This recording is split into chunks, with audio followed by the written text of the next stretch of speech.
Pisces, welcome back po dito sa Daily Dose of Tarot 111. Kamusta ka? I hope nasa mabuti kang kalagayan, pampisikal, mental, emosyonal o spiritual man yan. Ang video po natin na ito ay para lamang sa mga may malawak na kaisipan, kaya po kung hindi kayo makaresonate dito, try nyo pong panoorin yung inyong other signs, Moon, Rising, and Venus. Wag lang po kayong nagfo-focus lagi sa inyong sun sign. Tignan natin. Okay. At kung bago lamang po kayo dito sa aking channel, please subscribe and hit the bell button para lagi po kayong updated every time na meron tayong uploads. At kung nais mo namang mag-avail ng ating paid readings, ng ating rituals, ng ating cures bracelet at ng ating EEA, makikita mo yung link sa description box or you can type directly sa Facebook, Tarot Intentions by Aliane Reyes. So again, page po tayo, hindi tayo personal account, kaya no need na i-add nyo po ako. Yan. At kung hindi po kayo mag-i-skip ng ads, maraming salamat po and more blessings to come. At mag-iwan na rin po kayo ng bakas dyan, Pisces, sa comment section natin para malaman ko sino ba yung mga laging active dito sa ating channel every time na meron tayong uploads. Para pag nag-free yes or no reading tayo, matatandaan ko yung mga pangalan po ninyo. Or marerecall ko na, si lagi yung every time na meron akong video about Pisces, nagko-comment yan. Tignan natin, mensahe po para sa'yo. Okay. Medyo mag-ingat lang po kayo ha, kasi pwedeng nakakaramdam yung iba sa inyo ng ng biglang yung meron dito yung parang bigla kayong pumayat, yung ganyan. Ang bilis nyo mag-lose ng weight. So, magpa-check up po kayo, no? Tapos yung iba naman sa inyo, pwede naman na parang lagi kayong hapo. Hindi ko alam kung may goiter pa yung iba sa inyo. Pero, ayun, mag-ingat kayo. And kapag ito yung nararamdaman daw po ninyo, magpa-check up na kayo. Okay, yung iba din sa inyo, kaya nyo naman po yan nararamdaman is because marami dito, Pisces, ay empath po kayo. Na-absorb nyo yung negative energies ng mga taong kausap ninyo. Yung mga taong, kunwari, nasa isang room ka. Kunwari na lang sa classroom, ganyan.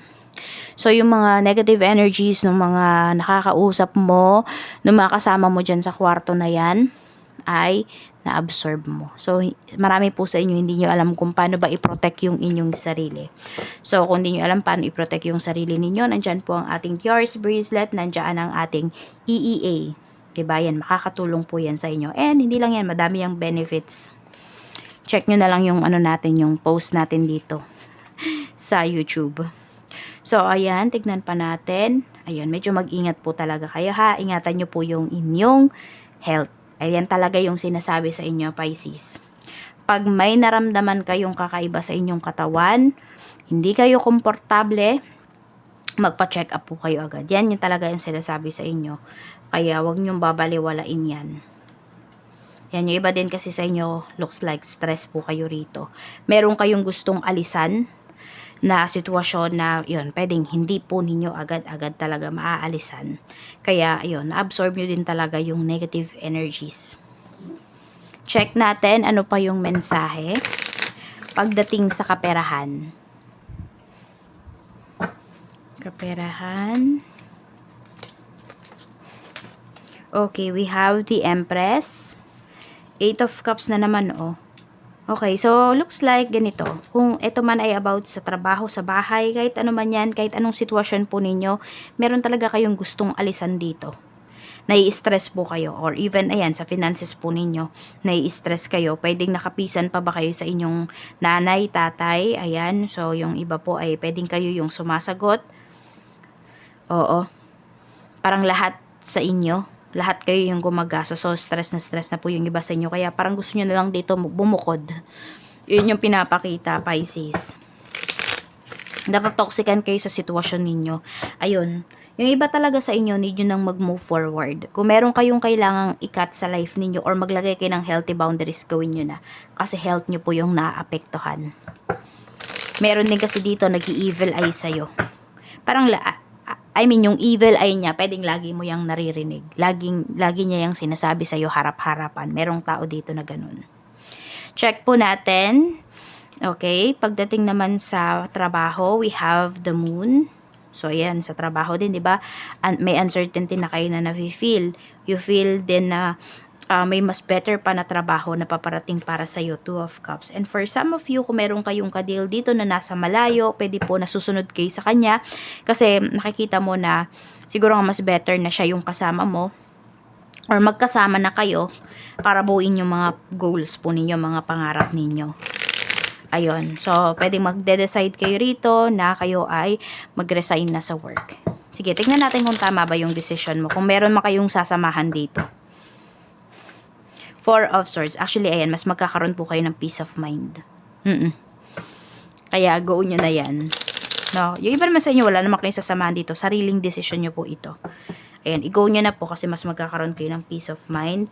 Mas makapag-focus kayo sa work.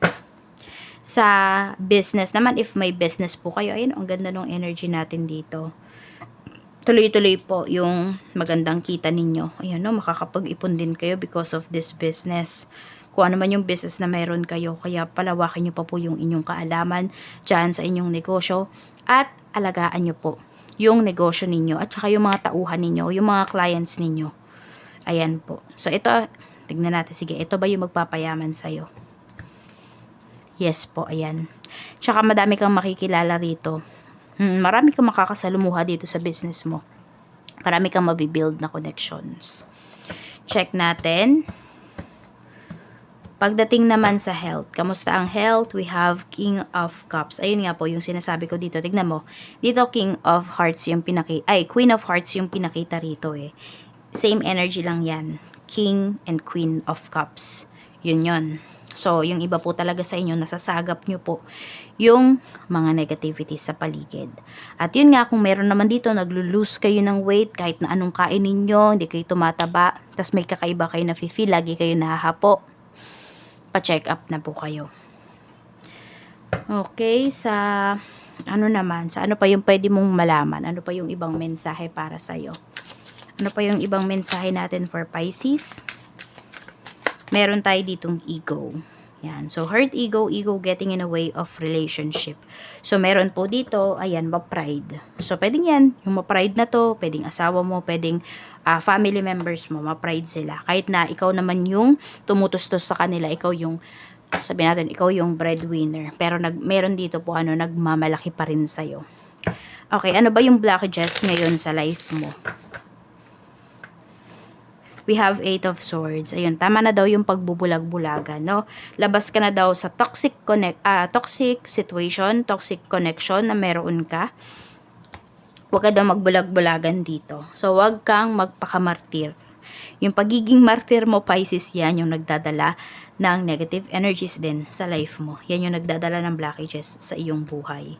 So, ang strength mo naman, okay. So, ito, ang strength mo, kapag may sinabi ka, yung iba po talaga sa inyo, or pag may minanifest kayo, nangyayari talaga siya. Ayan po. So, i-manifest nyo na kung ano man yung mga gusto ninyong i-manifest. Sa inyong life. Basta, lang ha, hindi makakasama sa ibang tao. So, para sa sarili nyo lang po talaga yung i-manifest ninyo. Huwag kayo mandadamay ng ibang tao. Pag kayo ay nagma-manifest. Whether good yung intentions mo towards other people, mas mag-focus ka daw dito sa sarili mo. Mas mag-focus ka dito sa goals mo. Check natin ano yung blessings na paparating for you. We have X. So, may babalik dito na X. Ayan. Pwedeng ito po ay pang matagalan na. Kung sino man yung magbabalik na to sa life mo. Sabihin natin, may makikita ka naman talagang pagbabago. We have flying. Okay, so meron ba dito? Pwedeng ito yun na yung sinasabi ko kanina na pwedeng merong nagyayaya sa inyo na doon na kayo magtrabaho. Some of you, pwedeng ito ay ex mo eh. So, meron dito, makakaalis na po kayo kung ang tina-target ninyo pagpunta sa ibang bansa or kung nasa ibang bansa na yung iba sa inyo at magko-cross country kayo, ayan po, maganda po ang pinapakita rito. We have child. Okay. Meron po talaga dito makikipagbalikan sa'yo. Maaring meron kayong anak. Ayan o. May magandang energy na pinapakita dito sa bahay. Oo. So, pwede rin naman, baka gustong magkaroon ng ex mo, ng anak sa'yo, kung kaya pa, no? Yung iba po sa inyo. So, ayun. So, merong kayong mapapasayang bata rito. Oo, Pisces. So, yan lang po yung mensahe para sa'yo. Maraming salamat. Mag-iingat ka and see you again on my next video. Bye-bye!